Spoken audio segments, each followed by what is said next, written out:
ఇప్పుడు గ్రామర్ చూద్దాం.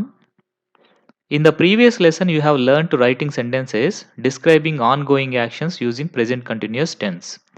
We can change them into questions to confirm the information. మనం ఇంతకు ముందు లెసన్‌లో ప్రెజెంట్ కంటిన్యూయస్ లేదా ప్రెజెంట్ ప్రోగ్రెసివ్ టెన్స్‌ని ఎలా ఫార్మ్ చేయాలి అనేది మనం చూసాము. ఇప్పుడు ఆ ప్రెజెంట్ కంటిన్యూయస్ టెన్స్‌ని క్వెషన్స్‌గా ఎలా మార్చాలి? కన్ఫర్మేటివ్ క్వెషన్స్‌గా ఎలా మార్చాలి? అనేది మనం ఇక్కడ చూద్దామనమాట. ఎగ్జాంపుల్ చూడండి. ఇట్ ఈజ్ రెయినింగ్ అని ఉందా? మనం దాన్ని ఒక కన్ఫర్మేటివ్ క్వెషన్‌గా మార్చాలి అంటే ఈజ్ ఇట్ రెయినింగ్? అంటే రెయిన్ పడుతూ ఉందా? The girls are playing. Are the girls playing? So, girls ఆడుతూ ఉన్నారా? Men are still fighting. Are men still fighting? వాళ్ళింకా ఫైట్ చేసుకుంటూ ఉన్నారా? అంటే ఈ కన్ఫర్మేటివ్ క్వెషన్స్‌నే ఏమంటాము అంటే yes or no type of questions అని కూడా అంటాము. అంటే వీటికి ఆన్సర్ ఏమవుతుంది అంటే either yes or no. For example దీన్ని చూడండి. Is it raining? ఇంకా వర్షం పడుతూ ఉందా? అన్నప్పుడు ఏం రాసుకోవచ్చు మనము? Yes it is raining. లేదంటే no it is not raining. అలాగే are the girls playing? Yes the girls are playing. లేదంటే no the girls are not playing. అలాగే are men still fighting? Yes the men are still fighting. లేదంటే no the men are not fighting. So, ఈ విధంగా వీటి యొక్క answers అనేటువంటివి ఏమవుతాయంటే yes అయినా కావచ్చు, లేదా నో అయినా కావచ్చనమాట. సో, అలాంటి వాటిల్ని మనం ఇక్కడ ఎలాగా చేయాలి అనేది మనం ఇక్కడ చూద్దాం. సో, ఇప్పుడు గనక మీరు బాగా గమనించినట్లయితే వీటిల్లో మనకి హెల్పింగ్ వర్బ్స్ ఏవైతే ఉన్నాయో, ఆ హెల్పింగ్ వర్బ్స్‌ని మనం గనక సెంటెన్స్ ఫస్ట్‌లోకి తీసుకొనొచ్చాము అంటే ఆటోమేటిక్‌గా అవేమైపోతున్నాయి? కన్ఫర్మేటివ్ క్వెషన్స్‌గా మారిపోతున్నాయి. చూడండి. It is raining. ఇక్కడ ఏంటి హెల్పింగ్ వర్బ్? ఈజ్. ఈ ఈజ్‌ని తీసుకొనొచ్చి ఫస్ట్ పెట్టేసాము. ఏమైపోయిందప్పుడు? Is it raining? అలాగే ద గర్ల్స్ ఆర్ ప్లేయింగ్. ఇక్కడేంటి హెల్పింగ్ వర్బ్? ఆర్ అనేది హెల్పింగ్ వర్బ్. దీన్ని ఇక్కడున్నటువంటి సబ్జెక్ట్ కంటే ముందు తెచ్చిపెట్టేస్తాము. అప్పుడేమైపోయింది? Are the girls playing? అలాగే మెన్ ఆర్ స్టిల్ ఫైటింగ్. ఇక్కడ ఆర్ అనేది హెల్పింగ్ వర్బ్. మెన్ అనేది సబ్జెక్ట్. కాబట్టి ఈ ఆర్ అనేటువంటి దాన్ని సబ్జెక్ట్‌కి ముందుగా తెచ్చిపెట్టేస్తాం. అప్పుడేమైపోయింది? కన్ఫర్మేటివ్ క్వెషన్ అయిపోయింది. Are men still fighting? చూసారా? సో, చాలా చాలా సింపుల్‌గా మనం ఈ సెంటెన్సెస్‌ని అంటే అసర్టివ్ సెంటెన్సెస్‌ని లేదా స్టేట్మెంట్ సెంటెన్సెస్‌ని మనము ఏం చేసేయొచ్చు? Yes or no type of questions లేదా కన్ఫర్మేటివ్ క్వెషన్స్‌గా మనం మార్చేయొచ్చనమాట. Such sentences are called interrogative sentences. Here they are in the present continuous tense. A sentence that asks a question is called an interrogative sentence. It ends with a question mark. So, ఏదైతే question మనం వేస్తామో, so, ఇంకా వచ్చేసి ఏదైతే ఒక sentence అనేది question మార్క్‌తో end అవుతుందో, దాన్ని మనం ఏమని పిలుస్తాము అంటే, ఇంటరాగేటివ్ సెంటెన్స్ అనేసి అంటాం. కంపల్సరీ ఇంటరాగేటివ్ సెంటెన్స్ దేనితో ఎండ్ అవుతుంది? ఒక క్వెషన్ మార్క్ తోటి ఎండ్ అవుతుంది. ఇది మనం గుర్తుపెట్టుకోవాలి. Do you know how to write them as interrogatives? So, ఎలా వాటిల్ని మనము ఇంటరాగేటివ్స్‌గా రాయాలి? క్వెషన్స్ ఎలా తయారు చేయాలి? If the subjects are he, she, it and any singular noun we use is before them. Subject కనుక హి కానీ, షీ కానీ, ఇట్ కానీ లేదా ఏదైనా సింగులర్ నౌన్ కానీ ఉంటే, అప్పుడు మనం ఏం చేస్తామంటే వాటి ముందు ఈజ్ అనేటువంటి దాన్ని యూజ్ చేస్తాము. అంటే third person singular or equivalent noun అనమాట. Third person singular or equivalent noun. So, అలాంటి వాటికి మనము ఈజ్ అనేటువంటి హెల్పింగ్ వర్బ్‌ని యూజ్ చేస్తాం. And for the subject we, you, they and any plural noun we use are, A R E before them. అంటే we కానీ, you కానీ, దే కానీ వస్తే లేదా ప్లూరల్ నౌన్స్ వస్తే అప్పుడు మనం ఏఆర్‌ఈ అనేటువంటి హెల్పింగ్ వర్బ్‌ని యూజ్ చేయాలి. లేదు సబ్జెక్ట్ కనుక ఐ అనొచ్చిందనుకోండి, అప్పుడు మనం యామ్ అనేటువంటి హెల్పింగ్ వర్బ్‌ని యూజ్ చేయాలి. ఇది మనం గుర్తుపెట్టుకోవాలి. హి, షీ, ఇట్ కానీ, ఈక్వలెంట్ నౌన్స్ కానీ వస్తే మనమేంటి ఈజ్ అనేదాన్ని యూజ్ చేయాలి. వి, యూ, దే లేదా ఈక్వలెంట్ ప్లూరల్ నౌన్స్ వస్తే ఏఆర్‌ఈ ఆర్ అనేదాన్ని యూజ్ చేయాలి. లేదు సబ్జెక్ట్‌గా గనక మనకి ఐ అంటే నేను అనేటువంటి వర్డ్ గనక వచ్చింది అంటే we have to use am as the helping verb. చూడండి ఇక్కడ she is singing. Is she singing? They are coming. Are they coming? నేను చెప్పాను కదా మీకు. ఇక్కడ ఏదైతే హెల్పింగ్ వర్బ్ ఉంటుందో, ఆ హెల్పింగ్ వర్బ్‌ని సబ్జెక్ట్ కంటే ముందు తెచ్చిపెట్టేసారనుకోండి, అప్పుడది ఒక ఇంటరాగేటివ్ క్వెషన్‌గా అంటే యెస్ ఆర్ నో క్వెషన్‌గా లేదా కన్ఫర్మేటివ్ క్వెషన్‌గా మారిపోతుంది. అలా పెట్టేసి ఎండింగ్‌లో ఫుల్ స్టాప్ తీసేసి క్వెషన్ మార్క్ పెట్టేసేయాలి. ఆటోమేటిక్‌గా అప్పుడేమైపోతుందది it will become into a confirmative question. So, ఇక్కడ మీరు 2 విషయాలను గుర్తుపెట్టుకోవాలి. మళ్ళీ ఒకసారి చెప్తాను చూడండి. ఇక్కడ ఉన్నటువంటి హెల్పింగ్ వర్బ్‌ని సబ్జెక్ట్ కంటే ముందు తీసుకొనొచ్చి పెట్టడం. This is the first task. ఆ తర్వాత ఎండింగ్‌లో ఉన్నటువంటి ఫుల్ స్టాప్ తీసేసి ఏం చేయాలక్కడ క్వెషన్ మార్క్ పెట్టేయడం. ఈ 2 టాస్క్‌లు చేశామంటే ఇక్కడ ఉన్నటువంటి సెంటెన్సెస్ అన్నిటిని కూడా మనం ఏం చేసేయొచ్చు? We can change them into questions. ఓకేనా? చూద్దామా ఇక్కడ? Change the following statements into questions. ఇక్కడ ఇచ్చినటువంటి సెంటెన్సెస్‌ని, స్టేట్మెంట్స్‌ని మనం ఇప్పుడు క్వెషన్స్‌గా మార్చేద్దాం. చేసేద్దామా? The children are playing. ఏం చేయాలిప్పుడు? ఆర్ అనే దాన్ని తీసుకొనొచ్చి ఫస్ట్ పెట్టేయాలి. ప్లేయింగ్ తర్వాత క్వెషన్ మార్క్ పెట్టేయాలి. అంతే. Are the children playing? చూసారా? Simple. Students are waiting for their bus. చెప్పండిప్పుడు? ఆర్ అనే దాన్ని స్టార్టింగ్‌లో పెట్టేయాలి. బస్ తర్వాత ఉన్నటువంటి ఫుల్ స్టాప్ తీసేసి క్వెషన్ మార్క్ పెట్టేయాలి. Are students waiting for bus? The teacher is walking slowly. Is వచ్చి ముందుకొచ్చేయాలి. అంటే is the teacher walking slowly? Next they are drinking water. దీనికేమొస్తుంది? Are they drinking water? Are they drinking water? ఇలాగనమాట. Next Usha is cleaning her room. ఏమొస్తుంది చెప్పండి? Is అనేది first వస్తుంది. కాబట్టి is Usha cleaning her room? Next the girl is preparing tea. ఇక్కడ is అనేది first వచ్చేయాలి. అప్పుడేమైపోతుంది? Is the girl preparing tea అనేసి ఇలా వచ్చేస్తుంది. చూసారా? ఇక్కడ అన్ని చోట్ల కూడా మనం ఏం చేసాము? జాగ్రత్తగా గమనించండి. ఓన్లీ 2 చేంజెస్ చేశాము. ద ఫస్ట్ చేంజ్ ఏంటి? ఏదైతే హెల్పింగ్ వర్బ్ ఉందో ఆ హెల్పింగ్ వర్బ్ తీసుకొని స్టార్టింగ్‌లో పెట్టేసాము. ఇంకా ఈ ఎండింగ్‌లో ఉన్నటువంటి ఫుల్ స్టాప్ తీసేసి ఆ ప్లేస్‌లో మనం క్వెషన్ మార్క్ అనేది పెట్టేసాం. సో, ఆ 2 చేంజెస్ చేసేసరికి ఈ స్టేట్మెంట్స్ అన్నీ కూడా ఏమైపోయాయి? ఇంటరాగేటివ్ క్వెషన్స్‌గా మారిపోయాయి. చాలా సింపుల్ కదా! రైట్. సో, మనం ఈ ఎక్సర్‌సైజ్ కూడా కంప్లీట్ చేసేసాము. నెక్స్ట్ ఏంటో చూద్దాం. ఇక్కడ రోమన్ నంబర్ 2 కింద మనకి డిగ్రీస్ ఆఫ్ కంపారిజన్ అనేసి ఇవ్వడం జరిగింది. So, the adjectives change in form to show comparison. They are called the degrees of comparison. అంటే ఏవైతే డిగ్రీస్ జనరల్‌గా మనము కంపేర్ చేసుకునే దానికి ఉపయోగిస్తామో, ఇంకా వచ్చేసి వాటి యొక్క క్వాలిటీస్ యొక్క ఆహ్, ఏది ఎక్కువ, దానికంటే బెటర్ ఏది, ఈ విధంగా మనం చెప్పుకునే దానికి ఉపయోగిస్తామో, దాన్ని మనం డిగ్రీస్ ఆఫ్ కంపారిజన్ అంటాం. జనరల్‌గా మనకి 3 డిగ్రీస్ ఉంటాయి. ఏంటవి? Positive degree, comparative degree, superlative degree అని 3 ఉంటాయి. ఇక్కడ చూడండి. Gopal is the tallest of all in the class. Class మొత్తంలో కల్లా ఎవరు సుపీరియర్‌గా ఉన్నారు టాలెస్ట్ అనే క్వాలిటీలో? గోపాల్ ఉన్నాడు. కాబట్టి ఈ విధంగా టాలెస్ట్, ఈఎస్‌టీ ఇలాగ ఎండ్ అయ్యేటువంటి వాటిల్ని మనం ఏమంటాము అంటే సూపర్లేటివ్ డిగ్రీ అనేసి అంటాం.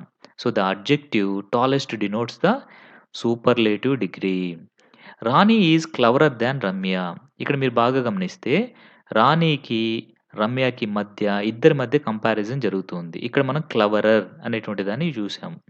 సో, క్లెవరర్ అని ఉంది కదా! సో, క్లెవరర్ అని ఉంది కాబట్టి this is nothing but comparative degree. ఈ క్లెవరర్ తర్వాత జనరల్‌గా థాన్ అనేసి వస్తుంది. ఈ సూపర్లేటివ్ డిగ్రీ ముందు ద అనేటువంటిది వస్తుంది. 2 గుర్తుపెట్టుకోండి. Next my house is as big as yours. So, ఇక్కడ బిగ్ అని ఇచ్చారు చూసారా? దీనికి ఎలాంటి యాడింగ్స్ లేవు. బిగ్గర్ అని గాని, బిగ్గెస్ట్ అని గాని లేదు. ఇలా ప్లెయిన్‌గా ఉన్నటువంటి అడ్జెక్టివ్‌ని ఏమంటాము అంటే పాజిటివ్ డిగ్రీ అనేసి అంటాము. అంటే ఫస్ట్ సెంటెన్స్‌లో ఉన్నటువంటి అడ్జెక్టివ్ సూపర్లేటివ్ డిగ్రీ ఫార్మ్‌లో ఉంటే, సెకండ్ సెంటెన్స్‌లో ఉన్నటువంటి ఈ అడ్జెక్టివ్ కంపారిటివ్ డిగ్రీలో ఉంటే, ఈ థర్డ్ సెంటెన్స్‌లో ఉన్నటువంటి ఈ బిగ్ అనేటువంటి ప్లెయిన్ అడ్జెక్టివ్ పాజిటివ్ డిగ్రీలో ఉంది. ఓకేనా? నెక్స్ట్ మనకి read the following sentences and point out the adjectives and name the degrees of comparison of each అనేసి ఇచ్చారు ఇక్కడ మనకి. సో, ఇక్కడ ఏం చేయాలంటే మనం ఇక్కడ ఒక 8 సెంటెన్సెస్ ఇచ్చారు. వీటిలో మనం ఏం చేయాలంటే అడ్జెక్టివ్స్‌ని పాయింట్ ఔట్ చేసి, తర్వాత అది ఏ డిగ్రీలో ఉంది. అంటే సూపర్లేటివ్ లేదా కంపారిటివ్ లేదా పాజిటివ్ ఏ డిగ్రీలో ఉందో మనం ఇక్కడ కనిపెట్టి, ఇక్కడ మనం నీట్‌గా మెన్షన్ చేయాలన్నమాట. చేద్దామా? Right. The train runs faster than the bus. ఇక్కడ ఫాస్టర్ అనేటువంటిది ఏంటి అంటే నథింగ్ బట్ అడ్జెక్టివ్‌గా తీసుకోవాలి. యాక్చువల్‌గా చెప్పాలి అంటే ఇది అడ్వర్బ్ అవుతుంది ఈ సెంటెన్స్‌లో. కాపోతే ఇక్కడ మనకు అడ్జెక్టివ్స్ కింద ఇచ్చారు కాబట్టి మనం అడ్జెక్టివ్‌గా తీసుకుందాము. సో, ఫాస్టర్ ఈఆర్‌తో ఎండ్ అయింది కదా! కాబట్టి ఇదేంటి? Comparative degree. Okay. Next lead is the heaviest metal. So, heaviest అనేది ఇక్కడ మనకి అడ్జెక్టివ్. హెవియెస్ట్ ఈఎస్‌టీతో ఎండ్ అయింది కాబట్టి ఇదేమవుతుంది? సూపర్లేటివ్ డిగ్రీ అవుతుంది. Superlative degree. Hari is the laziest boy. So, laziest అని ఉంది కదా! సో, ఈఎస్‌టీతో ఉంది అంటే ఇది కూడా superlative degree. Next the 2 girls are wiser than the older people. So, wiser అని ఉంది కదా! సో, వైజర్ అని ఉంది కాబట్టి ఇదేమైపోతుంది? Comparative degree. Mount Everest is the highest peak of the Himalayas. Highest ఈఎస్‌టీతో ఎండ్ అయింది. కాబట్టి superlative degree. Next iron is more useful అనొచ్చింది. సో, కాబట్టి this is a comparative degree. More useful అనేది comparative degree. This is the most interesting story S T అంటే most interesting అనేది superlative degree అవుతుంది. ఏమవుతుంది? Superlative degree. Ooty is cooler than Chennai. Cooler ఈఆర్‌తో end అవుతుంది. కాబట్టి కంపారిటివ్ డిగ్రీ. చూసారా? సో, ఈ విధంగా మనము ఈ ఎక్సర్సైజ్ కూడా కంప్లీట్ చేసేసుకున్నాము. నెక్స్ట్ ఇక్కడ మనకి ఆర్టికల్స్ అనేటువంటివి ఇచ్చారు. రీడ్ ద ఫాలోయింగ్ పారాగ్రాఫ్ అనేసి ఇచ్చారు. Sir C V Raman was a scholar in sounds and sound related physics. His research in optics, the science of light, resulted in the discovery of the Raman effect. The discovery won him Nobel Prize for Physics. It was the first time the prize was awarded to an Asian. The school was the pride of India. The underlined phrases begin with either a or an or the. These are called articles. So, there are rules for use articles. Let us learn them in detail. So, మనకిక్కడ ఏమిచ్చారు అంటే ఏ కానీ, an కానీ, the కానీ వీటిల్ని ఏమంటాము అంటే articles అనేసి అంటాము. ఇవి మనకి చాలా చాలా ఇంపార్టెంట్. సో, పెద్ద పెద్ద కాంపిటీటివ్ ఎగ్జామ్స్‌లో కూడా కంపల్సరీ ఇంగ్లీష్ అనేది ఉంటే ఈ ఆర్టికల్స్ అనేటువంటిది అక్కడ కూడా రావడం జరుగుతుంది. కాబట్టి మనకిక్కడ ఈ ఆర్టికల్స్ గురించి ఇన్ఫర్మేషన్ ఇచ్చారు. తర్వాత మనకి ఎక్సర్సైజ్ కూడా ఉంటుంది. Okay. Let us start it. ముందుగా A rule number A. We use a before singular common nouns that begin with consonant sounds. అంటే singular common nouns not proper nouns. Proper nouns అంటే పేర్లు అనమాట. రామ, రాధ, రాధిక ఇట్లాగ వస్తాయి కదా!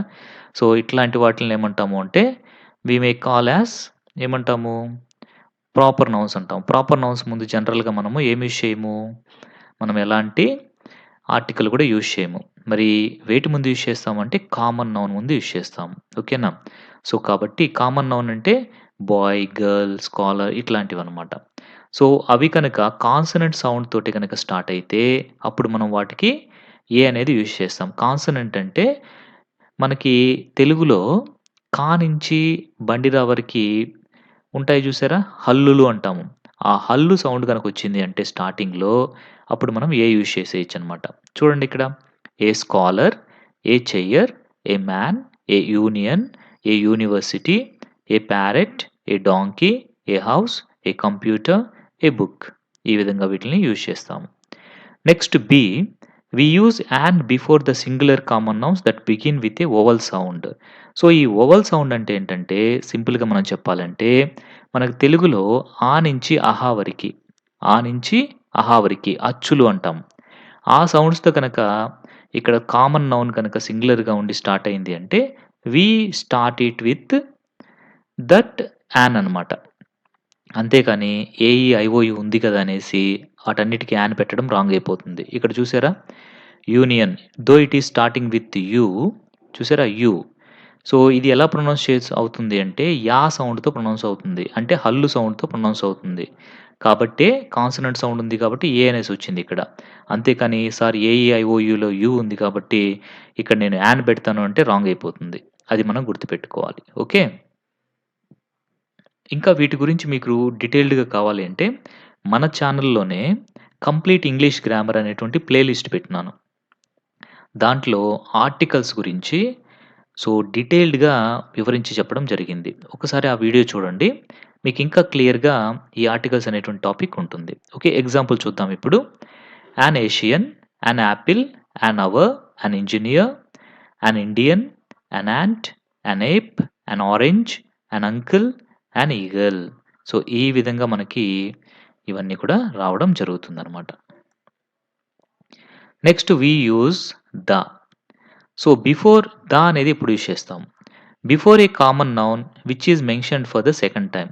సెకండ్ టైమ్ కనుక common నౌన్‌ని మనం చెప్తున్నాము అంటే అప్పుడు మనం ద యూజ్ చేస్తాం. చూడండి. I saw A dog. The dog was barking. ఇక్కడ ఫస్ట్ టైమ్ ఏ యూజ్ చేసామా? సెకండ్ టైమ్ దాని గురించే చెప్తున్నాం కాబట్టి ద అనేది ఈ డాగ్ ముందు యూజ్ చేస్తాం. బిఫోర్ సూపర్లేటివ్ అడ్జెక్టివ్స్ అంటే ఏంటి? The largest, the best, the smallest, the most ఇలాంటివన్నీ కూడా ఏంటి అంటే సూపర్లేటివ్ డిగ్రీస్. ఆల్రెడీ మనం ఇంతకుముందు డిస్కస్ చేసుకున్నాం. సో, వాటి ముందు ఖచ్చితంగా ద అనేటువంటి ఆర్టికల్‌ని యూజ్ చేయాలి. Before the ordinal numbers. Ordinal numbers అంటే the first, the second, the third, the fourth, the fifth ఇలా చెప్తాం చూసారా? వాటిల్ని మనం ఆర్డినల్ నంబర్స్ అంటాం. వాటి ముందు ద అనే దాన్ని యూజ్ చేయాలి. Before the names of the musical instruments. Musical instruments అంటే గిటార్, వయలిన్, తబలా, వీణ ఇలాంటి వాటన్నిటి ముందు కూడా ద అనేటువంటిది మనం యూజ్ చేయాలి. Before a noun when we mean something in particular. So, ఏదన్నా ఒక పర్టిక్యులర్ దాన్ని మనం యూజ్ చేస్తున్నప్పుడు ద అనే దాన్ని యూజ్ చేయాలి. For example the Raman effect, the TV, the radio ఈ విధంగా అనమాట. With unique things. యూనిక్ అంటే only one in the nature. అట్లాంటి వాటిని మనము యూనిక్ థింగ్స్ అంటాం. Example the sun, the moon, the earth, the sky, the universe ఇలాంటివన్నీ కూడా యూనిక్ థింగ్స్ అంటామనమాట. వాటి ముందు కూడా ద యూజ్ చేయాలి. Next before the names of awards. Awards ఉంటాయి కదా! నోబెల్ ప్రైజ్, భారతరత్న, పద్మభూషణ్ ఇలాంటి అవార్డ్స్ పేర్ల ముందు కంపల్సరీ మనం ద అనేటువంటి ఆర్టికల్‌ని యూజ్ చేయాలి. ఇక్కడ మనకి ఒక ఎక్సర్సైజ్ అనేది ఇవ్వడం జరిగింది. దీన్ని ఇప్పుడు మనం కంప్లీట్ చేసేద్దాం. చేసేద్దామా? రైట్. చూడండి. Ravi Varma was dash famous painter. Famous ఫా అంటే ఒక హల్లు సౌండ్ అనమాట. కాబట్టి ఏ అనేది వస్తుంది ఇక్కడ. Ravi Varma was a famous painter. Next English is dash international language. So, English is an international language. Next sun అంటే మనకి యూనిక్ థింగ్ కింద. కాబట్టి the sun is a star. The sun is a star. So many stars are there. కాబట్టి a star అనేసి చెప్తాం. Next the earth moves round the sun. So, 2 కూడా unique things కాబట్టి the అనేది యూజ్ చేస్తాం. He is an expert in robotics. So, ఏ. ఏ అంటే ఏంటి ఇక్కడ? అచ్చు సౌండ్ కాబట్టి యాన్ అనేది యూజ్ చేసాం. He is an expert. He is an expert అనేసి చెప్పాలి. ఏ అనేది రాకూడదనమాట ఇక్కడ. యాన్ అనేది ఎందుకు యూజ్ చేసాము అంటే ఎక్స్‌పర్ట్ అన్నప్పుడు ఏ అనేటువంటిది మనకు ఒక అచ్చు సౌండ్ వస్తుంది. కాబట్టి ఓవెల్ సౌండ్ వస్తుంది. కాబట్టి యాన్ అనమాట. It is an issue of human rights. ఇక్కడ కూడా ఈ అని వచ్చింది కాబట్టి యాన్ ఇష్యూ అనేసి పెడతాం. I listen dash radio a lot. So, I listen to the radio. TV, radio ఇట్లాంటప్పుడు ద అనేసి పర్టిక్యులర్‌గా మెన్షన్ చేస్తున్నాం కాబట్టి చెప్తామనమాట. I met a lawyer yesterday. The lawyer was famous in the city. So, ఇక్కడ first time కాబట్టి a use చేసాము. Second time కాబట్టి ద అనేది యూజ్ చేసాం. ఇక్కడ టీ క్యాపిటల్ లెటర్ ఉండాలి. So, that is a typo error. Just you have to correct it. ఇక tea ఏముండాలి? క్యాపిటల్ లెటర్ ఉండాలనమాట. My brother is learning to play the piano. Musical instruments ముందు the అనేది use చేయాలి. Raghu is the best batsmen. So, superlative degree కదా best అంటే దాని ముందు ద అనేది యూజ్ చేయాలనమాట.